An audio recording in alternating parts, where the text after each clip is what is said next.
that comes with it. You need to take a look at the instructions that the manufacturer has set together with that appliance, that institution, because that is what will govern how this institution will be. So we need to first understand that God is the one who creates marriage. He's the one who has instituted it as an institution of his use. Marriage sometimes is labeled as something that is of different uses. Some say it's a way to get out. Some say, you know, it's a status, a rite of passage in the society. Some have so many descriptions around it, but we must remember that it's an institution for God's use. And I was looking at it that before Adam found himself a wife, God put him to sleep, did not involve him, and created a lady fit for him. And this brings me to the point where I came to understand that God has to be at the molding of marriage, of bringing two people together. And how can we do that? Just by what I love what Douglas said, that, you know, when you're single, God is looking to make you a disciple. You know, at your state of singlehood, that is where God molds you and prepares you to become a perfect fit, or a fit for somebody where you can be able to establish a family. So it's very important to start the foundations of marriage on our relationship with God.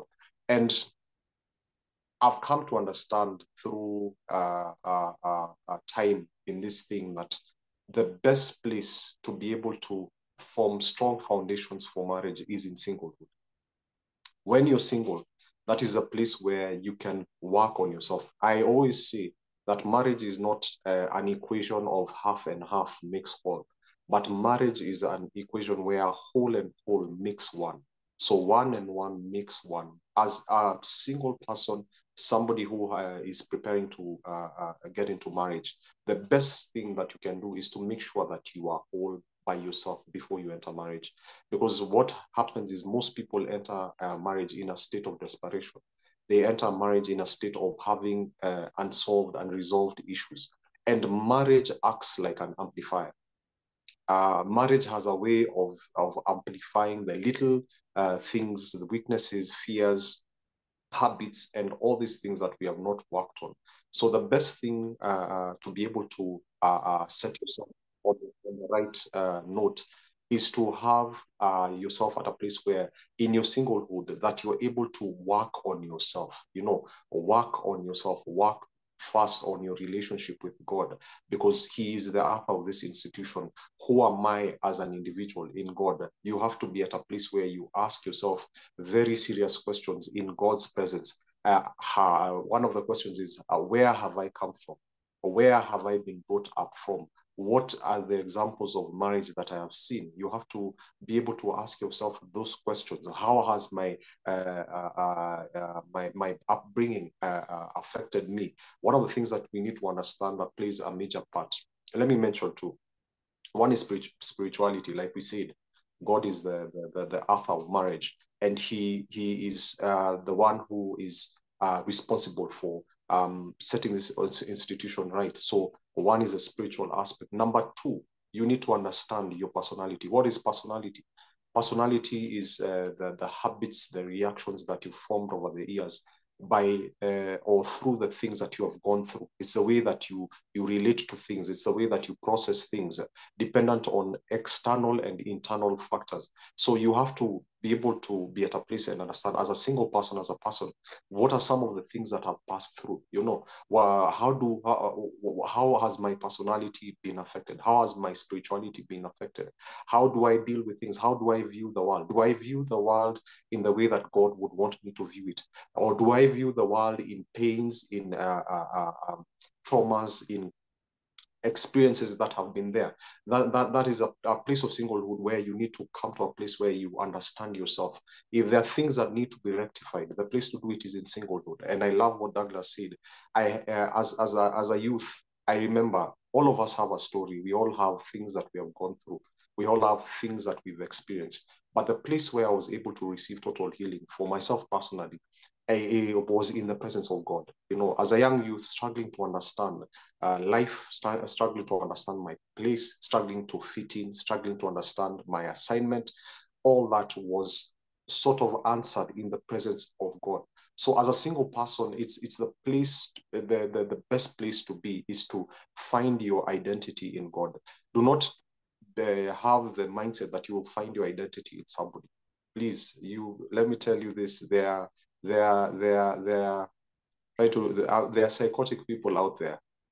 If you leave yourself at the mercies of somebody giving you identity, maybe through marriage or relationship, trust me, it may work, in so many attempts, but in those attempts, you will find psychotic people out here who are looking to hurt and to, use people's hearts so as to find satisfaction in themselves. So the best place to find your identity is in God. And once you find your identity, when you have your identity, you are a very formidable force. Because somebody who has identity, what does identity mean? Identity means something that is owned, something that has ownership, something that understands itself, something that is worth something. It has an identity. It has an owner. So when you find your identity in God, when you're set in God and you understand what are his values, what are the things that he has, spoken that I should follow, what are the things that he desires for me, what is his assignment for me, what is that his outlook for me, the same values are the values that you will propagate in a marriage. And the thing that I always say, when you're wholeness means in singlehood, where you find yourself in God and you're able to get to a place where you can have a conversation with God about your life, about where you are. You've understood. Maybe I came from a broken family. Maybe I came from a place where there was a lot of marital issues. I saw my parents continually fighting. I saw maybe my parents were in alcoholism. Maybe my parents were in addictions of all sorts. Maybe I came from a background where there are certain values that were not being taught. So you come to that place and understand, oh, by the way, I didn't see, for example, maybe a young man says, I did not see a father or being a husband or being molding an example of how to treat women. Maybe as a young lady, I did not see a mother being a wife to a husband. There's so many things that I did not see. So you set yourself at a place where you understand this. I could have weaknesses in this part. I did not see this, because what happens with God, the setup of family, of marriage and family for God is as an institution of continuation. God uses this institution to continue his divine plan of generational establishment. So what happens? The parents mold examples to the children, so that as the children are coming up, they may see example. The Bible says that teach a young child the ways of the Lord, and when they grow up, they will not depart from it. This teaching is not teaching by sounding words and explaining laws, but it comes from replication through behaviors that have been institutionalized by God. Parents who live in a place where they are able to coexist with each other, they are able to make a vision together, they are able to bring it to pass, and the children catch on to this. And as they grow up with this example, and they also in their time, they are able to replicate this, and this continues through generation. But what has Satan done? He has attacked this institution, so that many of us have come up in places where we have not seen the correct example. We have had, right now, our biggest influence in terms of marriage is celebrities and the movie world and all that. And from what I'm seeing in the celebrity world, marriage is happening for 2 months, then it's done. The marriage is happening for 1 year, then it is done.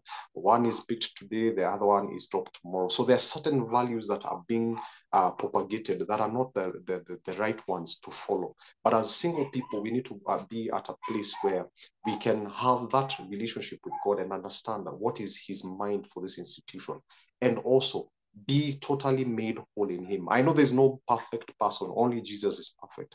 But until we come to the measure and stature of Christ, so we can make an attempt to be as close as possible to the place where God wants us to be. And from that place, once you get to that place, you can be able to bring now yourself to a place where when you get into a marriage, it will be a whole thing that is coming together. Now, one of the advantages of being whole as a single person is this, and I hope is everybody there? Maybe you can give me a thumbs up. I feel like I'm speaking alone. Douglas, are you there?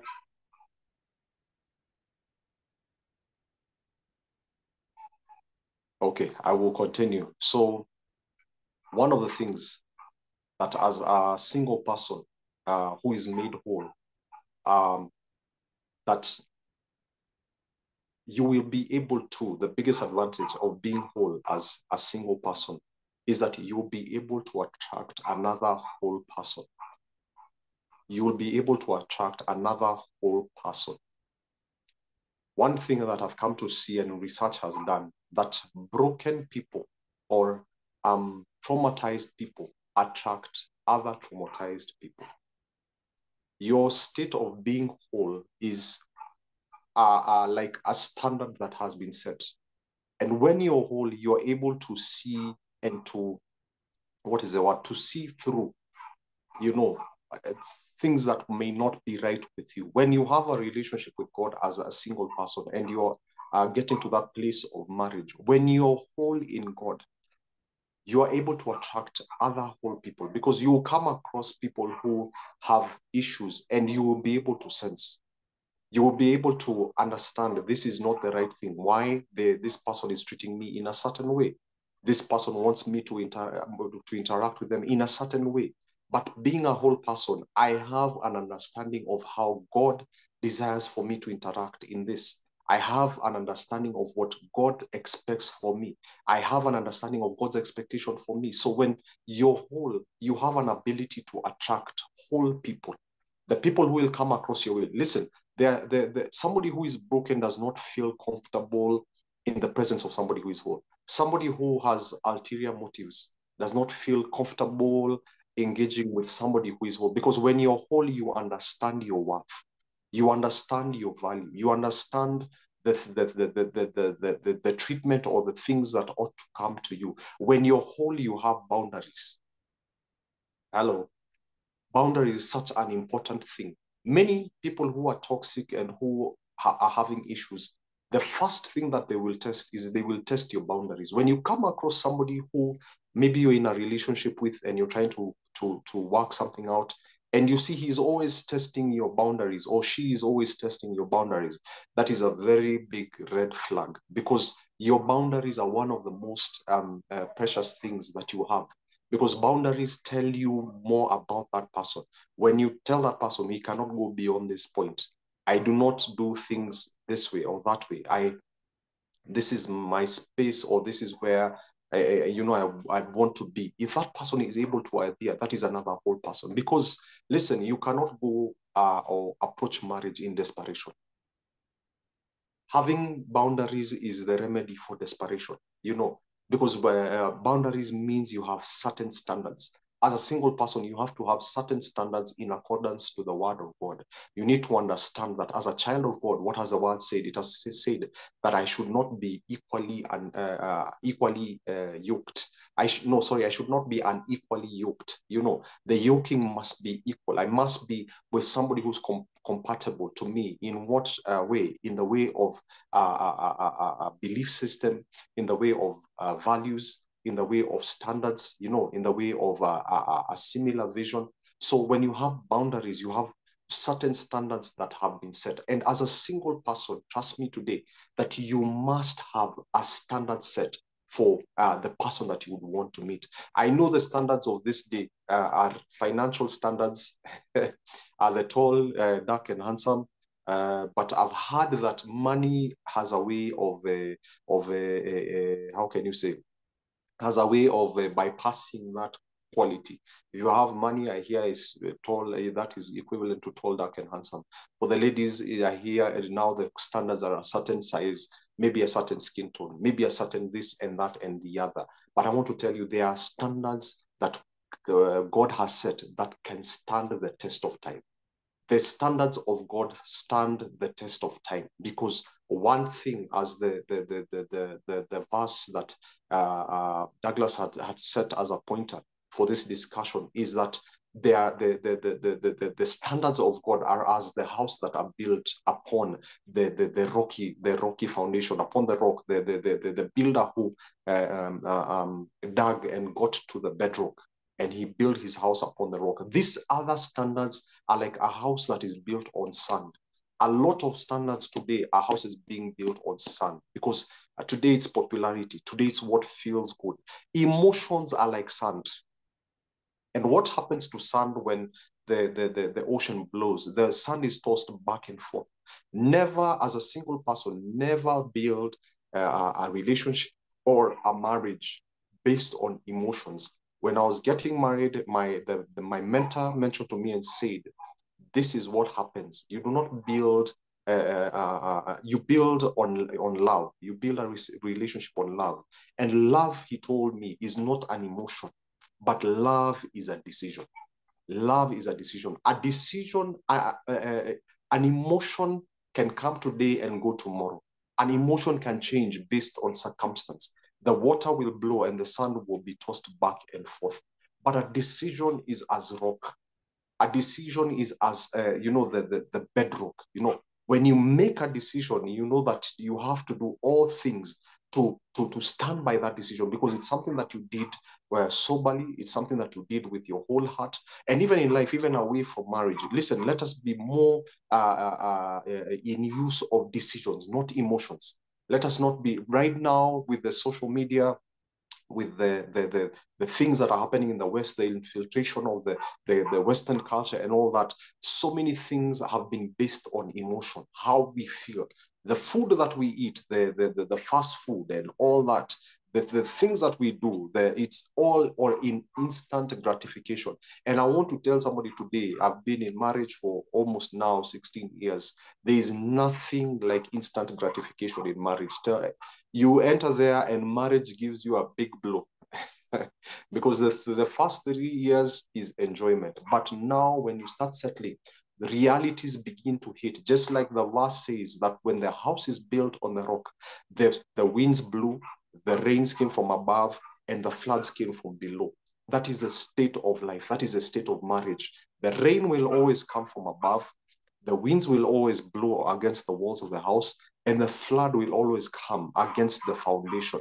And so if the marriage is built on emotions, if you're a person who builds on emotions, trust me, it will not stand the test of time. But we need to build on decision. When, as a single person, understand this, that when you've had that engagement as yourself, as a single person, and like Dagi said, I loved that a time of singlehood is a time of discipleship, a time to get to know your God, a time to get to know what your God wants, a time to understand what the plans that your God has for you, a time to understand how God values you and where he sees you, a time to build yourself. And not just in the spiritual manner, build yourself educational wise, build yourself in terms of network, your networks, build yourself in all ways. That is a time of singlehood. But when you get to a time of marriage, this marriage has to be built on a decision, a well-made decision, that now I am ready to get married, or I'm ready to marry, and this is why I need to marry. As a young man, do not marry if you have not planned out your life. It will be hard on you. These are not the times of before, where people will just pick up one another and, go sail off to the sunset. No. As a young man, you must prepare yourself. One, what is my relationship with God? Who am I in God? What is my vision? Good. Two, you must have a source to sustain yourself and to sustain somebody else. Hallelujah. Feel like I'm in church now. You have to have a source as a young man. Don't bring a young lady to a place where you have not figured things out. Listen, the man ought to lead. I know I may sound a bit controversial to the feminist world that is out there in the West, but the man ought to lead by God's divine appointment. And leading is not just standing at the front and barking orders. No, a man ought to lead through example. A man is to offer, is to provide for the lady. And provision comes in the form of protection, of love, and of sustenance. You have to have figured that out for yourself. And one of the ways to figure that out is, as Douglas said, right now in the singlehood, you need to understand how am I going to provide for myself as a man? What is the vision that I have? Where do I expect to be? Now I'm single. You need to have figured your life out first. Please don't bring somebody to a place where you've not figured yourself out first. Figure yourself out. For the ladies, you also need to have pre-preparation. Don't get into the confines of a relationship and you do not understand what being a wife is. You do not understand what God ordained for the position of a wife, how you're supposed to act as a wife. And a wife, the Bible speaks about submission. Submission is not imprisonment. A submission is not it's not a human rights issue. Submission is not being, oppressed, but it is a place where God set it to be a good balance so that the family can work in the way that He wants it to work, to move forward, to work, to function. So as a lady, you need to understand what is submission and who am I submitting to. I'm not submitting to somebody who's not submitted also to the Lord, because understand this, ladies, if you submit to somebody who has not submitted somewhere else, which for men ought to submit to God, trust me, you will have a very big problem. So as a single person, you need to understand these dimensions.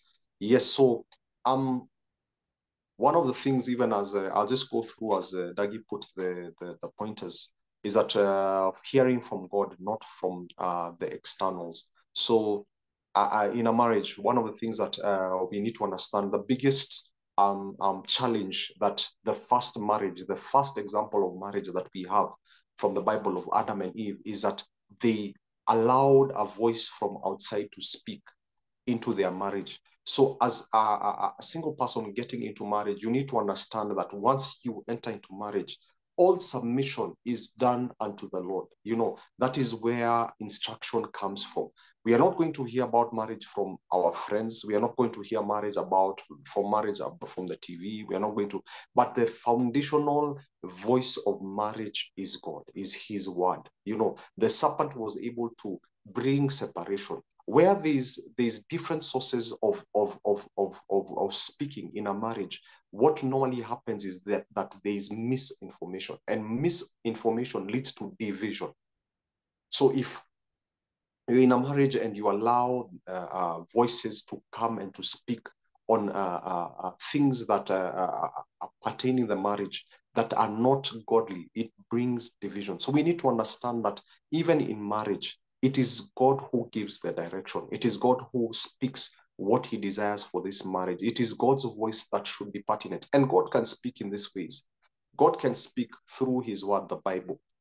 God can speak audibly through visions and dreams. It's not for everyone, but God can do that.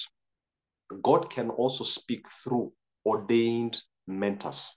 He can speak through His ordained mentors and fathers. So if you're in a marriage, if you're single now and you want to get into marriage, one of the things that you need to do is you need to find yourself a God-ordained mentor, one who has had God and one who has been through the experience, because God can use the experience of others to speak to you. You have to be very careful when you're getting information about marriage. You have to ask yourself, where is my information coming from?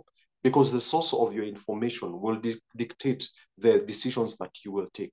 So if our information is the internet, there are good things. I've learned a lot of things from the internet, but there are also very bad things on the internet. If your source of information is somebody who has been wounded in the marriage area, I normally see this, that you find, especially for ladies, maybe the ladies who are here can agree or give me backup on that, but you find there this bitter ladies who have been through a bad relationship and maybe rightfully they've been hurt, but you find the information that they pump their children about marriage is so toxic.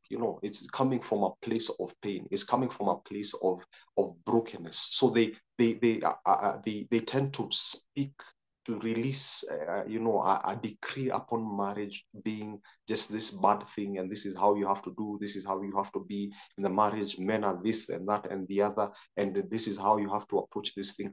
So if you've been under that cloud of that toxicity, of that which has been spoken, trust me, you need to find another source which will speak different and will speak truth. Because when you enter into marriage and you have the wrong information, that information is, you will operate from that information. You will not even give your chance, give your husband or your wife a chance to show themselves or to be themselves, but you will operate from the information that you have. So you need a person or a people, a couple who have been there for some time, and they can give you the whole holistic view of marriage. Because yes, marriage is tough. I will not lie to you. Marriage is tough. Why? Because these are two entities that are coming together to establish something that is one.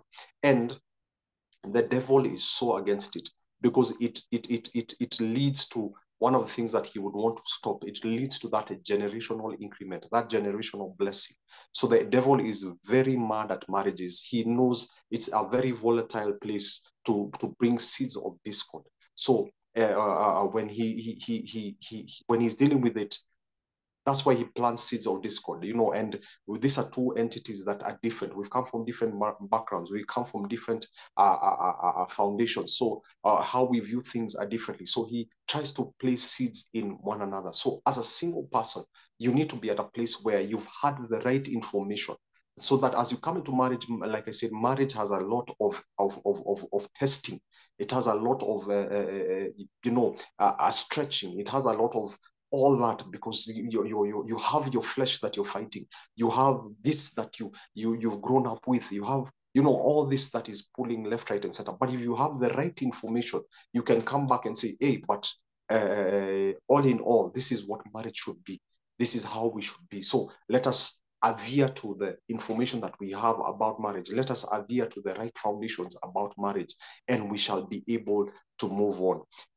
The need to embrace singlehood, I believe we've spoken about it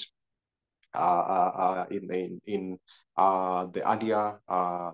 my earlier time, as I was speaking to us. Like Paul says it clearly that we should embrace our youth, and if it were up to him, that he would will for us to be single all our lives. Why? Because when you're single, you're able to serve God wholeheartedly. But because we have a need to get married, or to have a marriage, we need to understand that when you're married, you're in a marriage, that the priorities for God and for the marriage are sort of shared. And that also brings me to a place where we need to understand, we need to also see that marriage is such an important institution, because it is compared to our relationship with God. Because Paul says that when you're in a marriage, that this marriage takes up part time of what you cannot offer yourself wholly unto God, So as a single person, one of the things is you need to really have a very strong relationship with God, so that you can have a resource that is full, that even when you enter into marriage, that resource will be able to speak over the institution of marriage. That even as you're getting into the issues of marriage and getting into that place where you and your spouse, your husband or wife, are finding yourselves in this marriage, that there's a reserve of God's of a relationship with God, because God's having a relationship with God is ultimate. Listen, I was thinking about it today, that there's no intimate relationship that can exist without worship and praise. Most of the times we just associate worship and praise to God, and which is the highest level.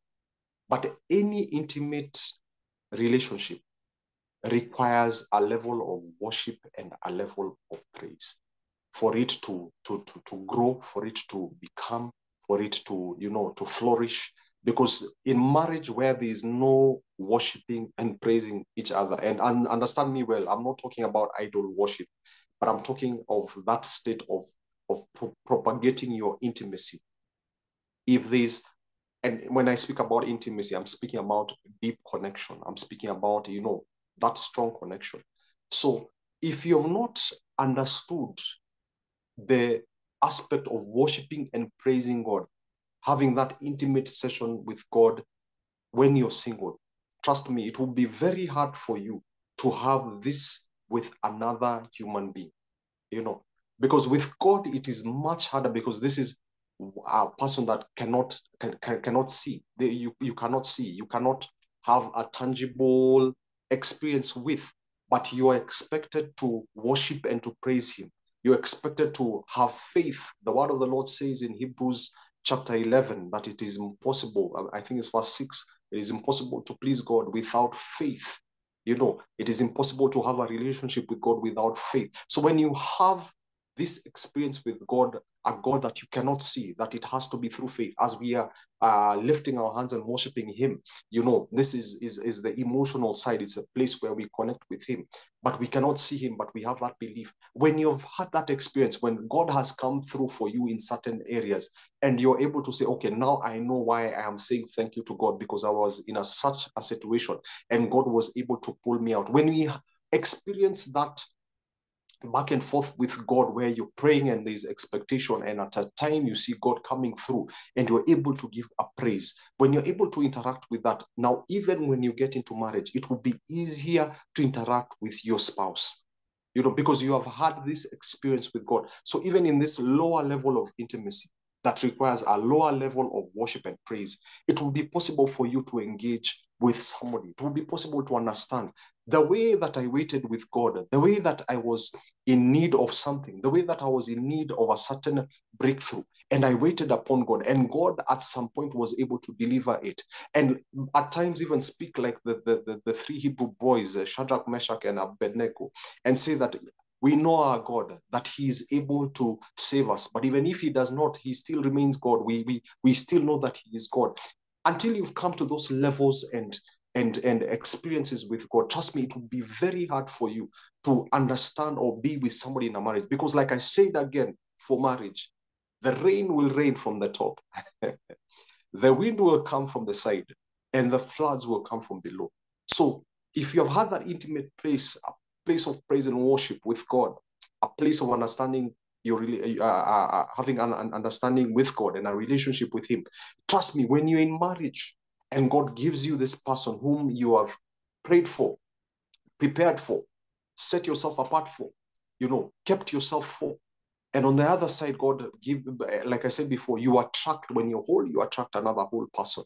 And on this other side, there's somebody who has, has kept himself, has prayed, has prepared himself, has, all the values. As when you come together and when you're facing life, there will be such a valuing of each other and what you have. Right now, what is happening is that people are not valuing each other.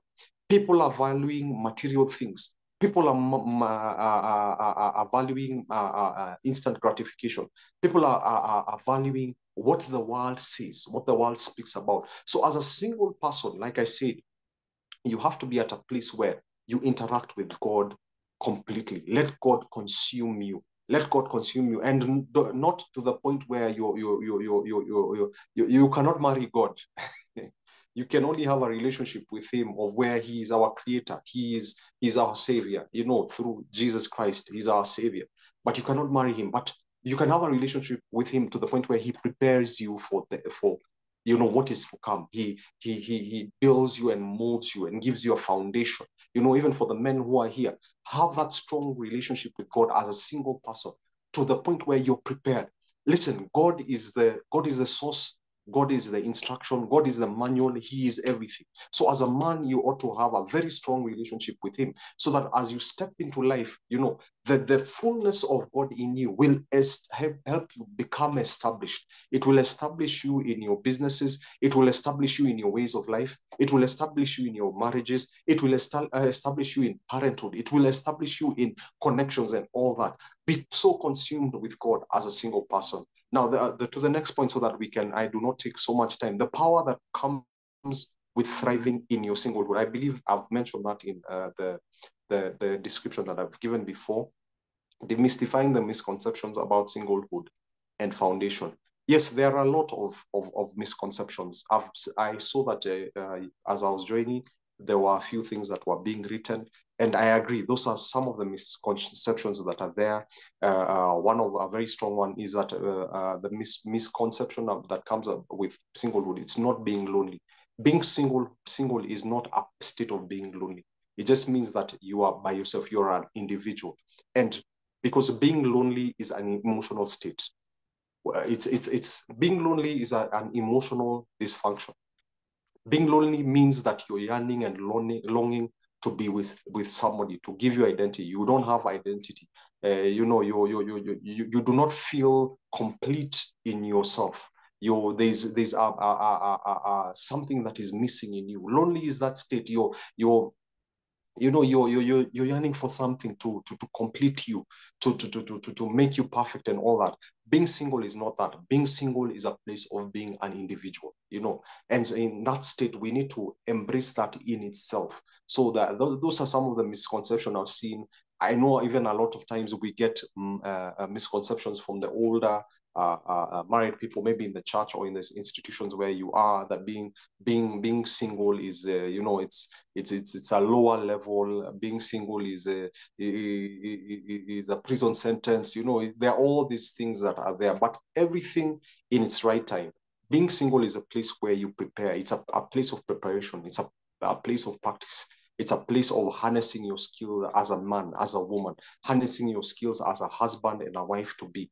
Being at that place of singlehood is a place where to tap into the deeper levels of God, because at that point you do not have too many distractions. You do not have too many things that are pulling against you. You do not have too many things that are weighing you down. As a single person, there's more focus. If you're able to overcome the things that come with singlehood, if you're able to overcome the mind challenges that come with singlehood, if you're able to overcome the bodily challenges that come with singlehood, if you're able to overcome, above even these two, the peer pressure that comes with singlehood. Singlehood is a place where you can be able to tap into God in such a very deep way that you're able to understand him and to see and to learn his mysteries and to understand how his ways function, in this world. Being single is a gift, such as being a youth is a gift. Being single is a place of strength. Utilize that strength in the right way.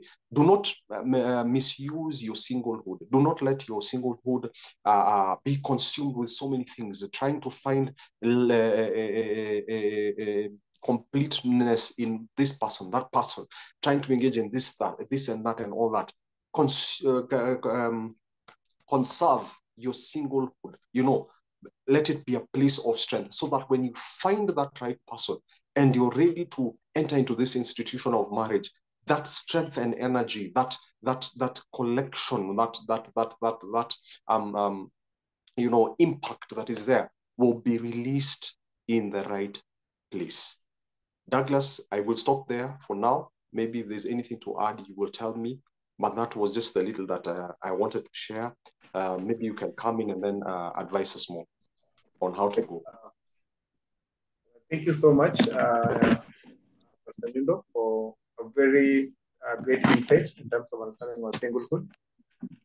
This is just an introduction. We call it an open day, and a bat for a whole program that takes 7 sessions that normally do.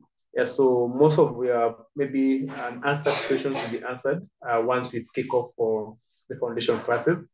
But I want to maybe to respond to a question on the chat that asks about are you able to identify a toxic relationship, which will cover in our progressive program for those who are going to register for the 6 weeks program, but online. But you can just touch on it a bit, then I think I'll be able to come in and share more about the same. Thank you. Okay, Douglas, you say kindly repeat the question, how to identify a toxic someone is asking about how to identify a toxic relationship. Yeah. Okay, like I was saying before, toxicity attracts toxicity. One of the best ways to identify a toxic relationship is to first understand, am I toxic in myself? And when I say that, is toxicity is brought by exposure to toxic situations. So you need to understand, first of all, am I toxic?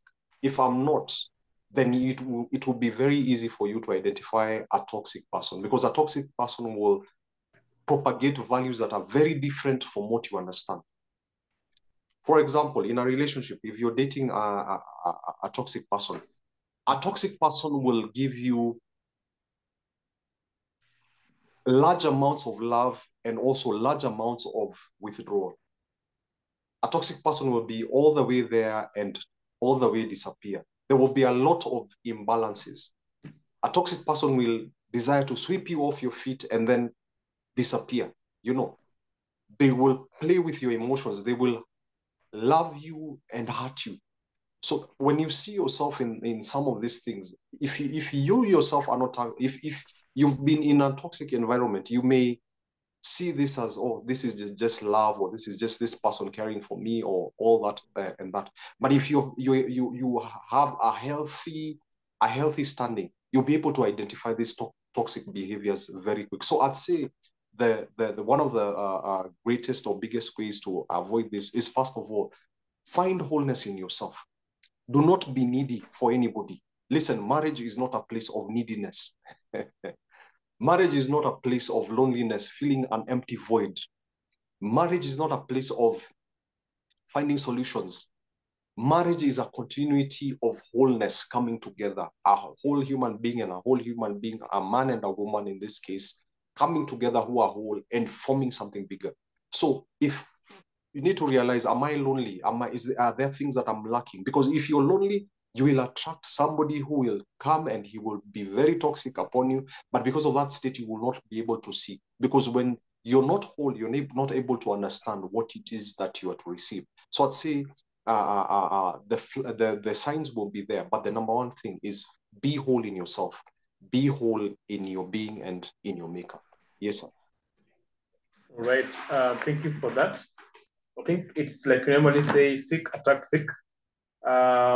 If you're struggling, or you're having you're in a space where there's disparity, a desperate heart always attract a desperate heart. It should be known, and that's why it's very good for you to be whole, complete, and just like I normally tell those of you in our programs, that God is not so a God of confusion, who will prepare someone and build them up just to give them someone who's not complete. So if you are struggling with self-esteem, high chances that you probably attract someone who's going through the same, because marriage does not maybe come to take away that space of us that is still void. So until I feel that gap in me and I become whole, then I'm not able to attract someone who is whole. So in most cases, for you to be able to identify a toxic relationship is first of all to ask yourself, am I whole? Because if you don't know who you are, then anything else can try to define you, won't be able to understand or even identify. So the best way to do is to find first of all, work on yourself, work on a few areas in yourself, look at everything in your life that needs to be adjusted. And then when you're whole and complete, then it's possible for you to be able to understand someone who's coming in your life just as a distractor or just as someone who's coming in for convenience. Yeah. So thank you for that, Pastor Daniel Nyundo. I think we're just going to maybe move to the next step. Thank you for staying tuned. I hope you've been given learned a few insights on the same. Allow me to just maybe bring in something that you normally do. This is an open session. I think Daniel Nyundo has spoken to a single class, I think it should be in 2022, and it was powerful. So I just share about this program briefly, why we do singles foundation class and why it is important for all of us. And like I was telling this student as the class before he came in, that it's a space that I've seen it's important, because for us to see young people joining meetings to learn, it means they're tired of the status quo and they're ready to change the narrative about dating, relationship, and marriage. And I was just saying that this is, I think, a great desire for the body of Christ, that we are really looking forward making things work. And that's why we're doing these foundation classes. Every successful building is always traced back by the foundations. And so for us to be really manage to create an institution that is really standing, then we must have or create or build the right foundation. So I want just to share maybe briefly why we call upon you to register for these classes is because as you look at the statistics around, there's a lot of misconception about relationship, marriage, and family, but very few people talk about the thriving relationships or marriages. So on our sessions, what we normally do in the singles foundation class, we have a few people who have gone to our classes on this, they'll be able to share. And I'm also sorry for those who didn't manage to join. We were supposed to be around 58, but I think there's a challenge in the link. I'll be able to reach out on them. But for those who are staying, just stay for a few minutes, even those who are following up online. And so we do foundation class. And our vision for this class is to mentor the young adults into the right foundations for successful relationships. Remember, I had you to talk about the wrong foundations, doing it for the sake of the thrill. But we try to help the young adults, anyone who is single, that they may get the right foundations for a successful relationship. If we start it right, and like I said, if I start it right and I become the right person, meaning I build myself well, then I'll get it right in marriage. If my marriage stand out well, then I'll get it right in my family. If family stands well, then we'll be able to get it right in the societies and extend to the community and then reach out to the whole world. So it starts with me. I build the right foundation, which is based on the word of God. So getting it right from the beginning is key for you getting it right in marriage. So that's why we do these classes, help you get it right. Most of the time we hear people say that I wish I knew, I wish I could have waited longer, I wish I could have learned a lot, I wish I could have not done this easily, I wish I could have taken time. And in most times we've been able to interact, even can share this with couples. Most of the things that they'll share about the regrets is they didn't or they laid out around foundation.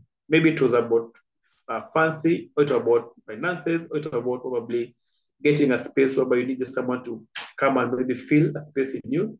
Probably whatever took you in was not able to sustain you, because in most cases, whatever thing that got you married should be the same thing that should sustain that relationship.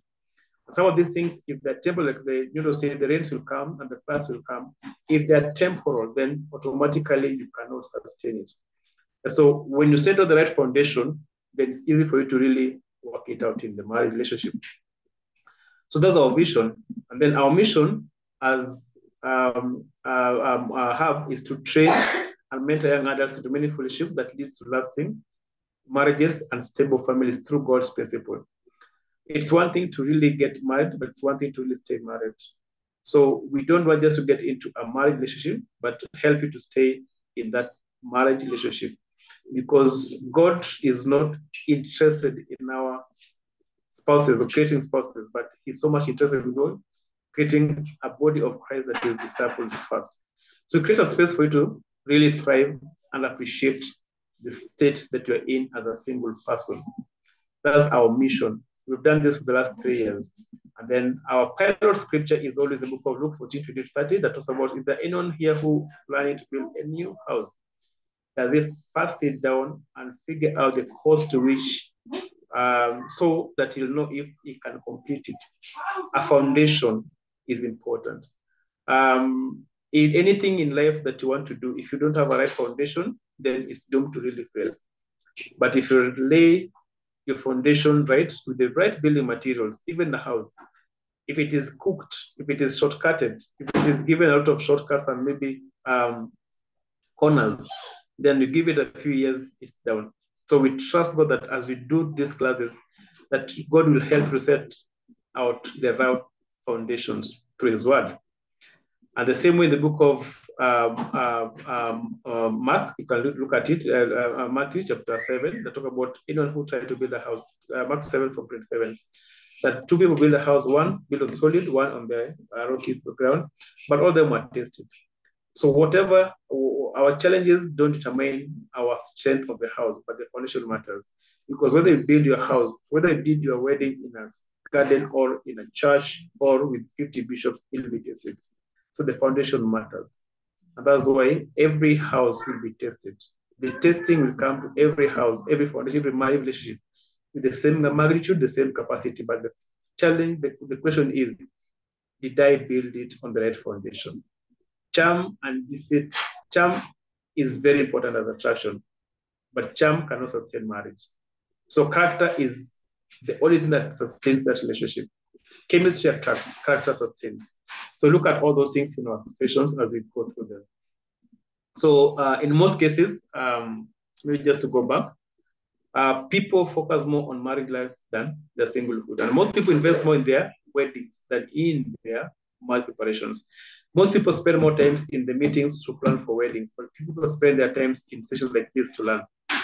It's very unfortunate that people invest more in holding meetings and setting times apart to discuss a budget, but they don't discuss about growing together. So it's a place that we need to correct because we're focusing on the structure than the foundation. So it's important that we look at what are we supposed to do that creates a lasting relationship for us. And that's why we do singles foundation classes, that we may look at everything beyond having that big wedding. Big weddings don't really determine a wedding, but it's just a space for us to celebrate. And like you can see from every building, the strength is determined by the foundation, and every weak foundation shall be tested, even as the strong one is going to be tested too. And lastly, as we talk about the same, is to help you in terms of looking at marriage. So strong marriages are built during the wedding, not built during the wedding, but they're built during a singlehood. Every foundation laid right down right now will be able to help you either build a strong foundation or a wrong marriage. Build up yourself, invest in yourself, get to understand the mystery of this institution of marriage before you start getting into it. So we do a lot concerning that. I don't want to maybe empty everything, but these sessions are tailor-made to help you have a clear view of how to have a stable and purposeful relationship that leads to not just marriage, but a lasting marriage. We explore the foundation basics that will unmask your perspective on marriage by giving you a firm foundation to get into dating scene, which will help you explore the purpose and God's stage for marriage. And I call on to you, if you are listening to me, that you subscribe for these classes. We have a manual that we use for that. And that manual is a book that is very designed for singles, helping them to lay down the right foundation that has various topics. And it helps you to really navigate that space that you feel people call that is a crime to be single, or probably you must be having a mental problem. So the book that we use for the manual, it's one of us has it here. Most of us have bought it. It was released in September 30th. The program goes at all those sessions, that's around 7 sessions at only 2,000, but that is inclusive of a book. So it's like you're paying 4,500 shillings. So when you pay for that book, 2,000 you get the book. And if you register today, maybe intentionally, for that class and maybe purpose to attend, then you get a discount. So it's like you could buy the book and go for 7 sessions without anything. So we register today with 500 shillings, and then we be able to schedule you and tell you where to start the classes and how to go to the classes. I believe that if we're really having a desire to build up a strong marriage institution, then it starts with us investing in the right space. And if that is our desire, for those who are here, I will tell you that you're not in a wrong space. You have chosen well. The only thing you need to ask yourself is, how do I start it? So I want to welcome all of us, those who are really interested. Yes, you've done this for the last 3 years, every year twice, and this will be our first cohort for this year. I want to maybe give us maybe a minute to share. But before I do that, I want to welcome Stephanie to share briefly about this program. And then from there, maybe I'll allow Tracy too. We have to have a few of them to share those in our last class. I'll give maybe Stacy to share briefly about the manual first. And then Tracy will share about the program that she attended and for the last Singles Hub foundational class.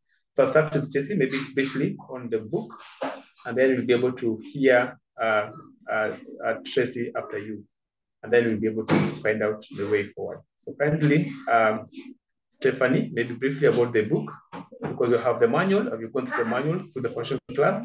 Maybe you can share briefly, and then we can pick it up from there. Thank you.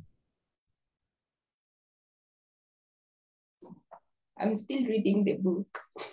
Hi, everyone.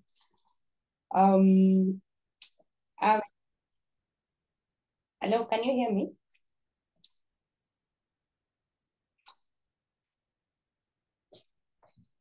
Yes, we can hear you. Okay. So I've gone through the manual, the foundation singles that was released in September. And it has been really insightful, especially on the foundation on marriage and relationship, dating. So I've learned a lot, but what I can say on the manual is all begins with God.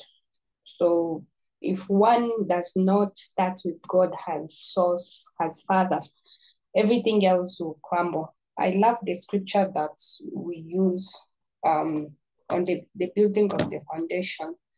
So if a man builds on a rocky foundation, even if storms come, it's not going to shake that because the foundation is Christ. So is to make sure what truly the foundation is. So that's all I will say. There's a lot, but that's what I will say for now. Great. Thank you, Stephanie. Maybe in 30 seconds, maybe we've gone through the manual. What maybe struck you in terms of maybe going through it? I was seeing you sharing a few on the same. What maybe has been like a standing point for you in that manual? Pardon? What has maybe stood out for you in that manual as you've been reading it, because it's part of the gift that you're going to have given to those who are going to register at the end of the sessions?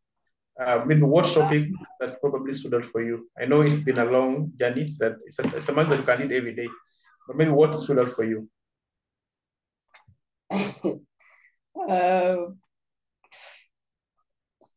A lot, but what I can spot out is there's a chapter talking about the dynamics of a relationship,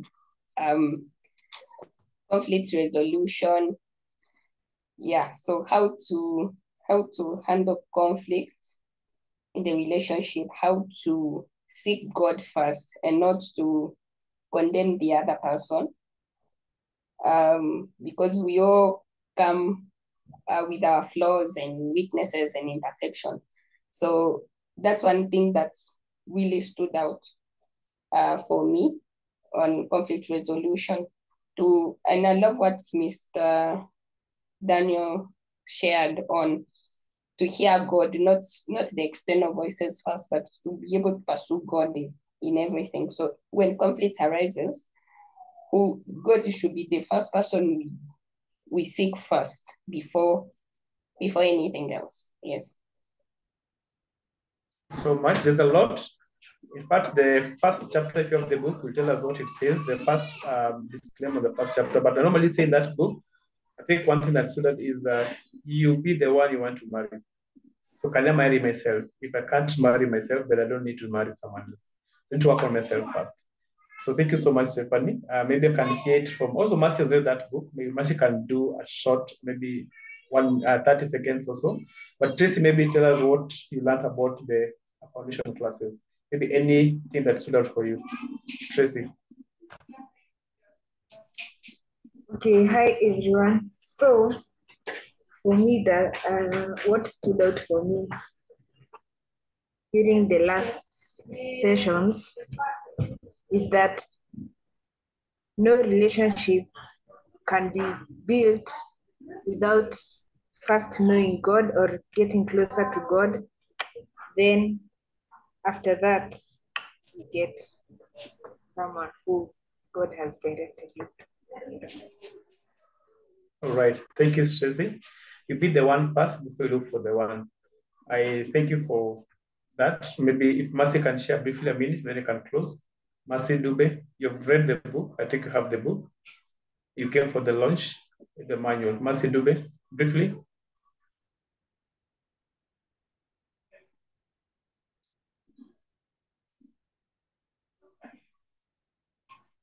Just anything about the book that you can share briefly, Mercy. 30 seconds.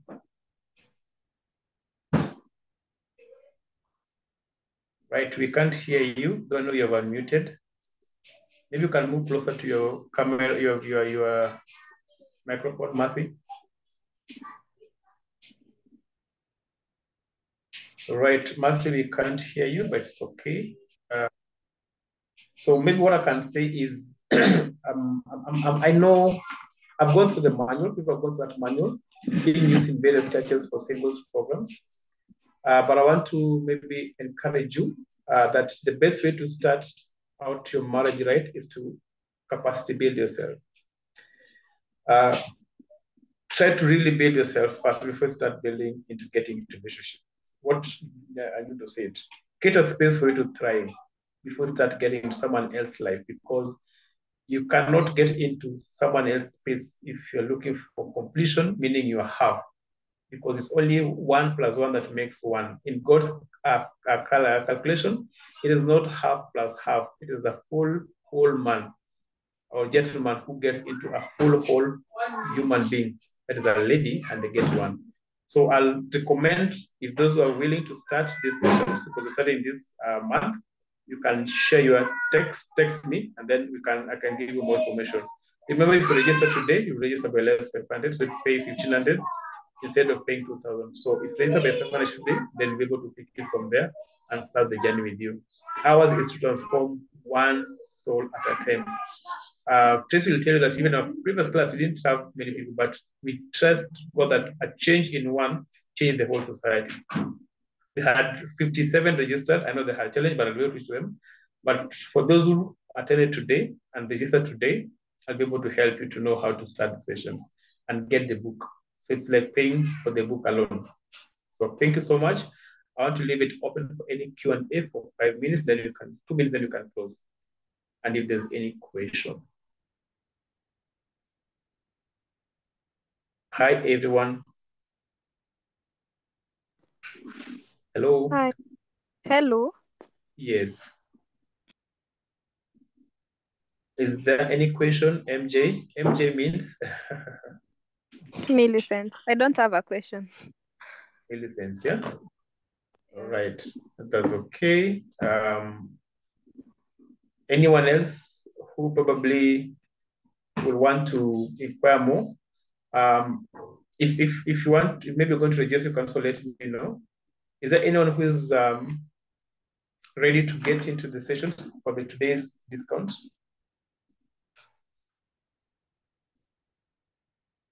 All right. Maybe any feedback for the same? Anyone who maybe would like to share about the program?